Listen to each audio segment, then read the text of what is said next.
जय हिंद साथियों, नमस्कार। कैसे हैं सभी। तो जितने भी साथी सीटी परीक्षा की तैयारी कर रहे हैं उनके लिए क्लास बहुत ही महत्वपूर्ण साबित होने वाली है, क्योंकि इस क्लास के अंदर अब की बार क्या कथन और कांड वाले प्रश्न हैं, बहुत ही महत्वपूर्ण हैं। और अब की बार क्या ऐसे प्रश्न ज़्यादातर आपको देखने को मिल सकते हैं सीटी परीक्षा के अंदर। तो देखो, आपका कथन ए है, ध्यान से देख लेना। प्रश्न नंबर ए का कथन ए आपका, अरावली पर्वत श्रृंखला राजस्थान में मरुस्थलीकरण के पूर्ववर्ती प्रसार को रोकने में पूरी तरह विफल रही, जबकि यह दक्षिण पश्चिमी मानसून की दिशा के समांतर स्थित है। तो साथियों, ये जो लाइन है ना, ये यहीं से क्या बिल्कुल गलत हो जाती है। मतलब कथन नंबर ए है ना, ये बिल्कुल गलत हो जाता है। देखो, अरावली पर्वतमाला है ना, ये राजस्थान में मरुस्थलीकरण के पूर्ववर्ती जो प्रसार उसको रोकने के लिए पूरी तरह विफल नहीं रही है, उसको रोका है, मतलब एक भौगोलिक अवरोध की भूमिका निभाती है। तो ये एक नंबर जो कथन है ना, ये बिल्कुल तरह से आपका गलत हो जाएगा। अब देखो, कांड आपको पढ़ना है। कांड आपको कैसे पढ़ना है, आज देखो यहाँ पे आपको क्योंकि बोलना है, क्योंकि अरावली पर्वतमाला के उत्तरी और मध्य भागों में कई है जो कटी फटी घाटियां हैं, जिनसे होकर पश्चिमी मरुस्थल की रेत और शुष्क हवाएं पूरी मैदानी भागों की ओर क्या है प्रवेश करती है। ये तो सत्य है साथियों। देखो, अरावली पर्वतमाला के जो उत्तरी और मध्य भागों में जो कई खट्टी फटी पहाड़ियां हैं ना, उनसे होकर जो पश्चिमी मरुस्थल की जो रेत है ना, धूल भरी आंधी है, ये हवाएं शुष्क मतलब पूरी मैदानी भागों की ओर प्रवेश करती तो है, लेकिन उसका रोकने का काम भी इसका अरावली पर्वतमाला का है। तो आपका ए तो क्या बिल्कुल तरह से गलत हो जाता है, और आर आपका बिल्कुल तरह से बिल्कुल सत्य है। तो आपको देखना है इन चार ऑप्शनों में, नीचे ऑप्शन दे रखा है, इनमें आपको देखना है कि ए गलत है और आर सही है। तो यहाँ पे देखो ए नहीं होगा, फिर देखो बी भी नहीं होगा, फिर देखो सी, तो सी ए से बता रखा है, मतलब ये गलत है। फिर देखो डी, देखो आपका डी आपका बिल्कुल राइट आंसर हो जाएगा। डी के अंदर बता रखा है ए गलत है और आर सही है। तो इस प्रश्न आपको देखने हैं। अब मैं आपको अगला जो 2 नंबर प्रश्न है, इसके अंदर मैं आपको बताऊंगा कि जो दोनों ऑप्शन सेम आ जाए तो कैसे आपको हल करना है। तो देखो, आपका 2 नंबर प्रश्न है, कथन है आपका ए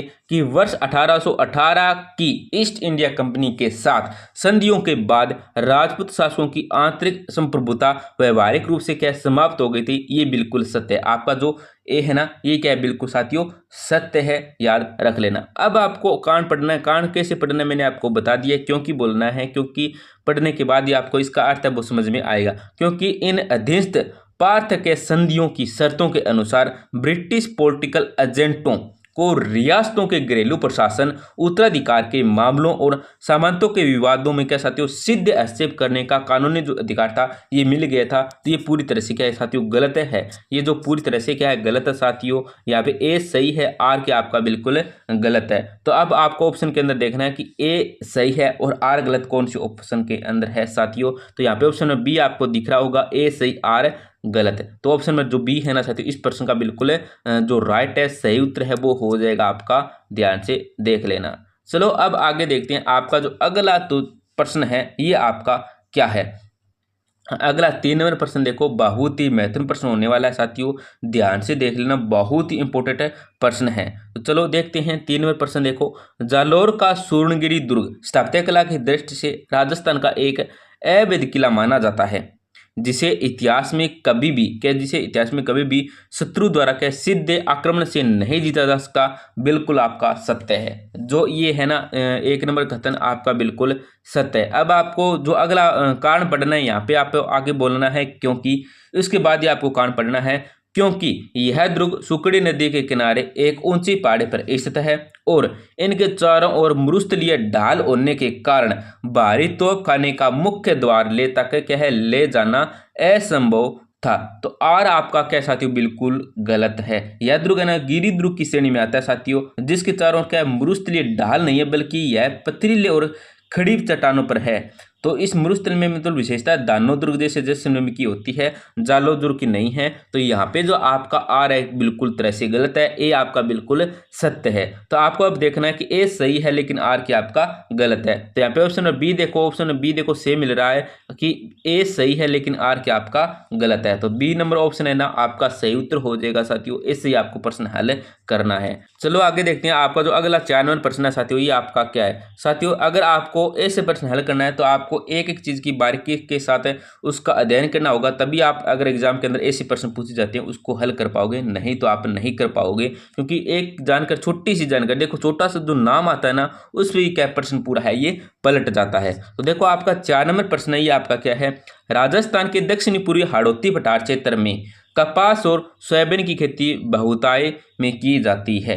देखो साथियों, राजस्थान का जो दक्षिण पूर्वी पठारी प्रदेश है ना, क्षेत्र है, वहाँ पे कपास और सोयाबीन की खेती है ना, ये बहुतायत से मतलब बहुत ही की जाती है। बिल्कुल आपका सत्य है, कथन ए है ना आपका बिल्कुल सही है। अब आज देखो कारण आपको कैसे पढ़ना, मैंने हर प्रश्न के अंदर बताया आपको यहाँ पे क्योंकि बोलना है, क्योंकि इस क्षेत्र में मुख्य रूप से वर्टिसोल्स या गहरी काली मृदा पाई जाती है, जिसमें महीन कणों की प्रधानता के कारण नई या नमी धारण करने की उच्च क्षमता है, ये होती है। तो साथियों, ये मैंने आपको बताई है वर्टिसोल्स मिट्टी किसको कहते हैं। तो अगर आपने लाइव क्लास नहीं लगाई, हमारी लाइव क्लास है ना, ये रोजाना सुबह 10:30 बजे आती है। 10:30 पे आपको ये क्लास रोजाना के सुबह देखने को मिल जाती है। तो अगर आपने ये लाइव क्लास ज्वाइन नहीं की है तो कर लेना। उसके अंदर हम महत्वपूर्ण रोजाना 100 प्रश्नों की क्लास है वो हमारी आती है। 100 प्रश्नों की इंपोर्टेंट प्रश्नों की क्लास हमारी वो क्या आती है। तो यहाँ पे देखो आप ध्यान से देख लेना। तो ऑप्शन नंबर आर है ना, आर भी सही है। और आर है ना साथियों, ये क्या इसकी सही से व्याख्या कर रहा है। देखो, राजस्थान के दक्षिण पूर्वी पठारी क्षेत्र में कपास और उनकी खेती बहुतायत से की जाती है। क्यों की जाती है? क्योंकि वहां पे इस क्षेत्र के अंदर क्या साथियों, वर्टिसोल्स या गहरी काली मृदा है ना, ये पाई जाती है, जिनमें क्या महीन कणों की प्रधानता के कारण नमी धारण करने की उच्च क्षमता होती है। इसका पूरी से व्याख्या कर रहा है, स्पष्टीकरण कर रहा है। तो ऑप्शन नंबर ए भी सही है, आर भी सही है। और आर क्या है, ए की सही से व्याख्या कर रहा है। तो यहाँ पे कौन से ऑप्शन के अंदर है, दोनों में सही है ऑप्शन है, और दोनों आर है वो क्या ए की सही से व्याख्या कर रहा है। तो यहाँ पे आप देख सकते हैं ऑप्शन नंबर बी देखो, आप ऑप्शन नंबर बी देखो क्या दे रखा है कि ए और आर दोनों सही हैं, और आर है ना वो ए की सही से व्याख्या करता है। तो ऑप्शन नंबर जो बी है ना, ये आपका क्या बिल्कुल राइट आंसर हो जाएगा। देखो साथियों, अगर यहाँ पे वर्टिसोल्स की जगह एनसेप्टिसोल्स आ जाता तो आपका बिल्कुल तरह से गलत हो जाता, क्योंकि वो अलग मिट्टी हो जाती लेकिन काली तो होती यहाँ पे। लेकिन जो वर्टिसोल्स की जगह एनसेप्टिसोल्स आ जाता या अन्य अलग ऑप्शन आ जाता तो आपका क्या गलत हो जाता। तो आर क्या बिल्कुल तरह से गलत हो जाता। तो क्या होता, ए सही है आर गलत है, ये आपका राइट आंसर होता। इसलिए क्या आपको साथियों बिल्कुल राइट आंसर देखना है, बी ऑप्शन राइट हो जाएगा। और एक एक चीज की क्या आपको जानकारी रखनी है। चलो आगे देखते हैं। तो आपका अगला 5वां प्रश्न है, ये आपका क्या है। देखो 5वां प्रश्न बहुत ही महत्वपूर्ण प्रश्न है और सभी कमेंट के अंदर बताएंगे। जो भी कमेंट के अंदर बताएगा सबसे पहले उसका नाम लिया जाएगा। देखते हैं कौन कौन इसका राइट आंसर बता रहा है। तो देखो क्लास का 5वां प्रश्न है और कथन है आपका ए, संत जामो जी द्वारा स्थापित विष्णुय संप्रदाय में शव को जलाने, दाह संस्कार के स्थान पर भूमि में दफनाने या समाधि देने की प्रथा प्रचलित है। देखो एक नंबर जो कथन है ना आपका, ये क्या है बिल्कुल सत्य है। ए नंबर जो कथन है बिल्कुल सही है साथियों कि संत जामो जी द्वारा स्थापित विष्णुय संप्रदाय में शव को जलाने या दाह संस्कार के स्थान पर क्या भूमि में दफनाने समाधि देने की जो प्रथा है ना, ये प्रचलित है। अब पे प्रचलित है, इसके आगे आपको कांड पढ़ना है और कांड आपको पढ़ना है यहाँ पे क्योंकि बोलकर, क्योंकि जामो जी ने अपने 29 नियमों में हरे वृक्ष को न काटने और पर्यावरण संरक्षण का कड़ा संदेश दिया था, जिसके कारण लकड़ी को जलाने से बचाने हेतु इस संप्रदाय ने समाधि प्रथा को अपनाया। तो बहुत ही महत्वपूर्ण साथियों आने वाला प्रश्न है और इसकी क्या सही से व्याख्या भी कर रहा है, उसकी सही से क्या व्याख्या भी करता है, तो स्पष्टीकरण कर रहा है। तो ऑप्शन नंबर ए भी, कथन नंबर ए भी सही है और कथन जो कारण आ रहा है ये भी सही है और इसकी सही से व्याख्या कर रहा है। तो कौन से ऑप्शन के अंदर है ये इस समय, तो यहाँ पे ऑप्शन ए आप देख सकते हैं कि ए और आर दोनों सही हैं और आर है ना वो ए की सही से व्याख्या करता है। तो ऑप्शन नंबर जो ए है ना ये आपका बिल्कुल सही उत्तर हो जाएगा। तो साथ ही ऑप्शन में ए आपका राइट आंसर हो जाएगा। तो साथ ही ऐसी प्रश्न है वो सिटी एग्जाम के अंदर क्या आगे आपको देखने को मिल सकते हैं। सिटी एग्जाम है, रीट मेंस है, परी, इस एग्जाम प्रश्न आपको देखने को मिल सकते हैं।